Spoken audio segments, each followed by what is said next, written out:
connectivity, including thick walls and metal objects. Opting to use an internet cable will almost guarantee a more stable internet connection. And number 3, improve your Wi-Fi connection. Whether you are working from home or using the office Wi-Fi, if you find that you are experiencing a poor connection, try moving closer to your router to see if this has an impact. If the building you are in has thick concrete walls, these may also a digital Nigeria. Up next is Innovation Hub.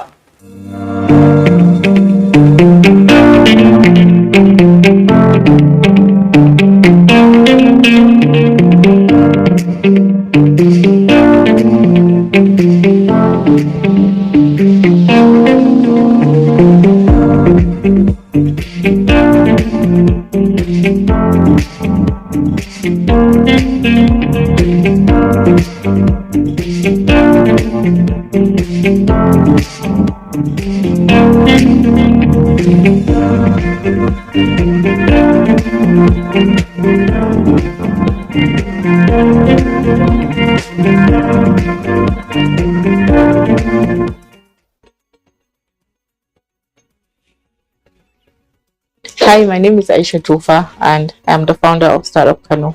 Startup Cano is an incubation and acceleration hub, and we're based in Cano. We promote technology, entrepreneurship, and agribusiness.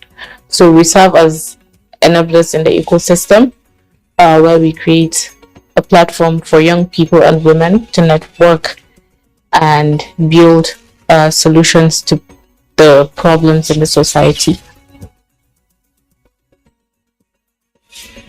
As a female techpreneur, I think the journey has been overwhelming. At the same time, it's been quite an experience with low female inclusion. So it has been kind of depressing, but still, I think it has been okay.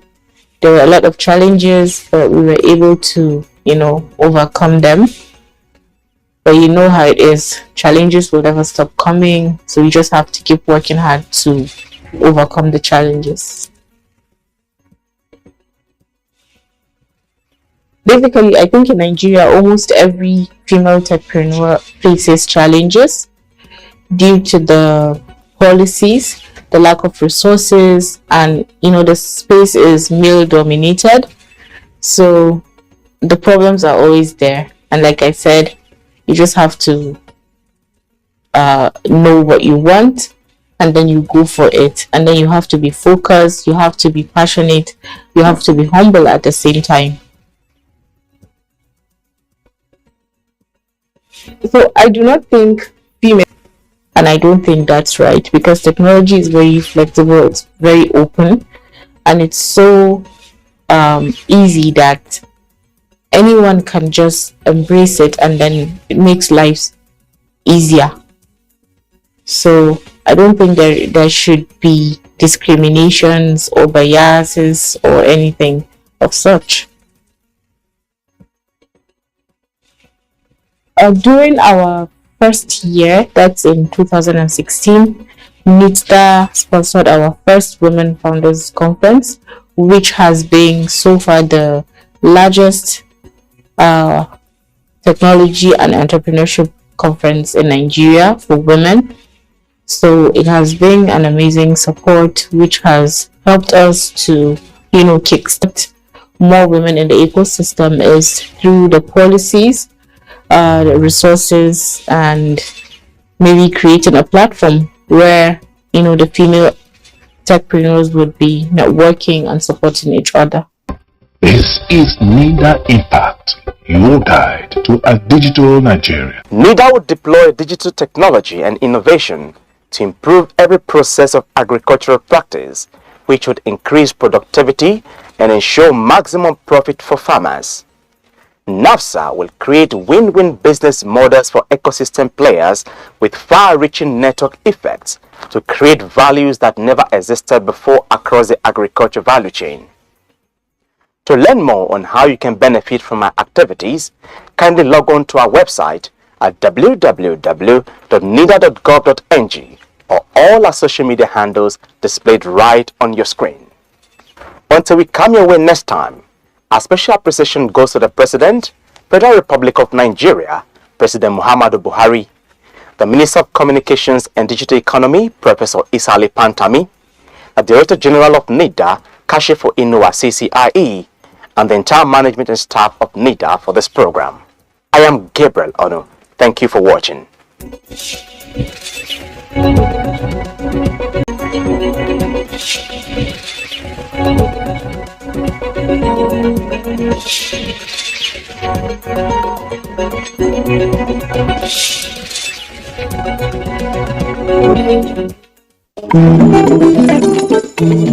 A gross violation of human rights sadly perpetrated by close relatives or intimate partners.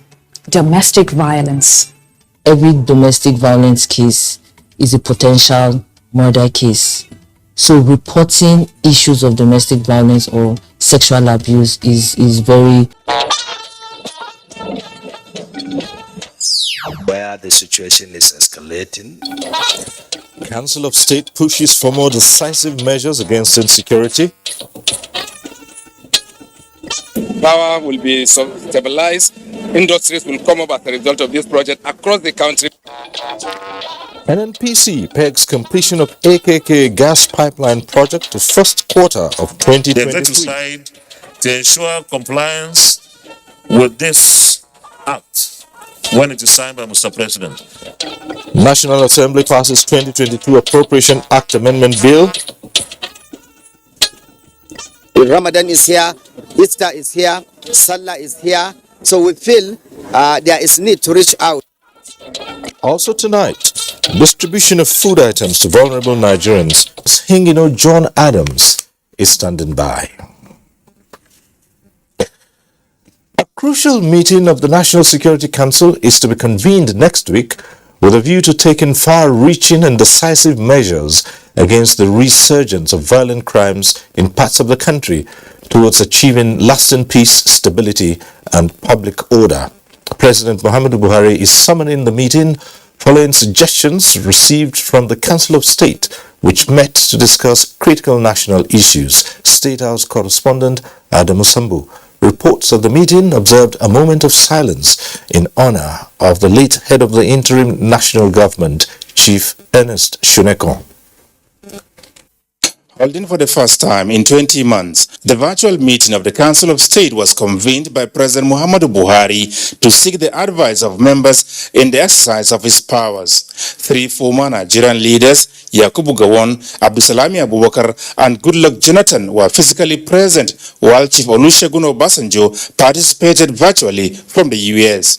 Issues relating to the challenges of security in parts of the country dominated discussions. Where the situation is escalating is mentioned, where the situation is getting better was mentioned, and suggestions, like I've said, were proposed and solution discussed, and President promised to discuss this with the service chiefs on Tuesday, all the issues raised, so that adequate security arrangement will continue to flow. The Council of State noted that despite the high cost of food items, which is a global phenomenon, Nigeria is virtually food secured and the security situation in the northeast significantly enhanced. The governor of Borno really commended the president for the good work that security agencies are doing in the northeast, especially Borno. He said he can sleep now with all eyes closed. He see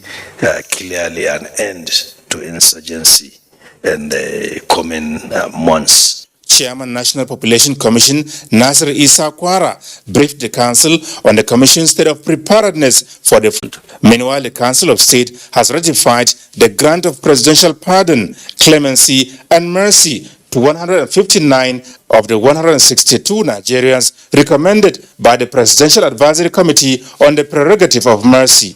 Well, the first person in respect of which objection was raised was convicted and sentenced to 120 years imprisonment, to the effect that he has life-threatening ill health.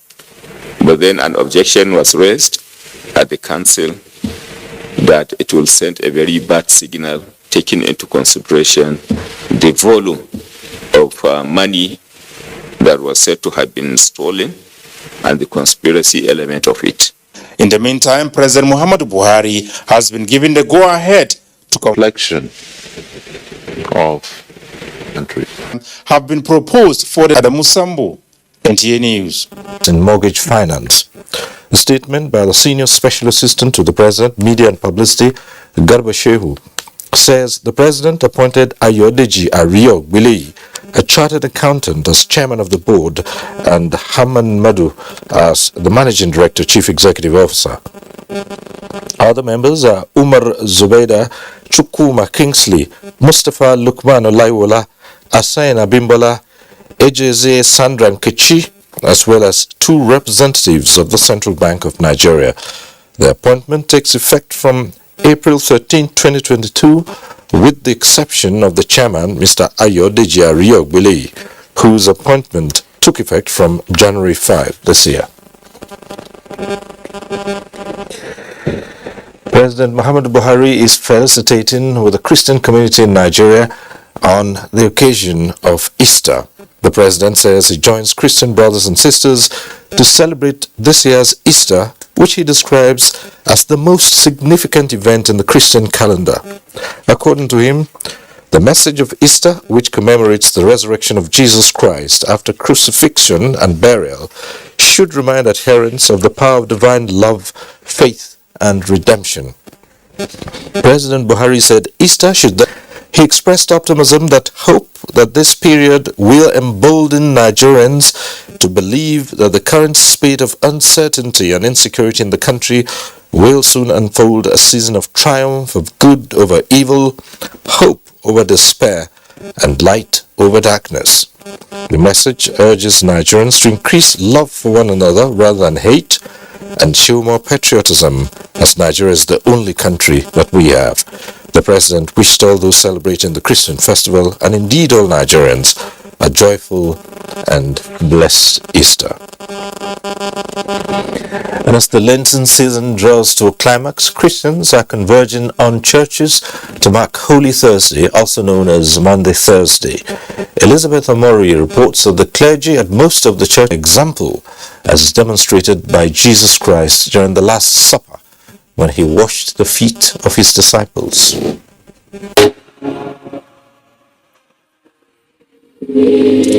In preparation of Easter, Christians perform the feet washing ritual as exemplified by Christ when he washed the feet of his disciples before the Last Supper, spiritual exercise to eliminate rancor, pride, and violence. This is a period of reconciliation. It's a period where you get to think about your Creator, like what your purpose is on earth. Lessons from the tradition, clergists say, include patience, selflessness. Either secular society. If our religious leaders do that, our political leaders, traditional rulers do all that, I tell you, we shall have a more peaceful society where people feel loved and people are served. As Christians, as leaders, you should humble yourself before the Lord.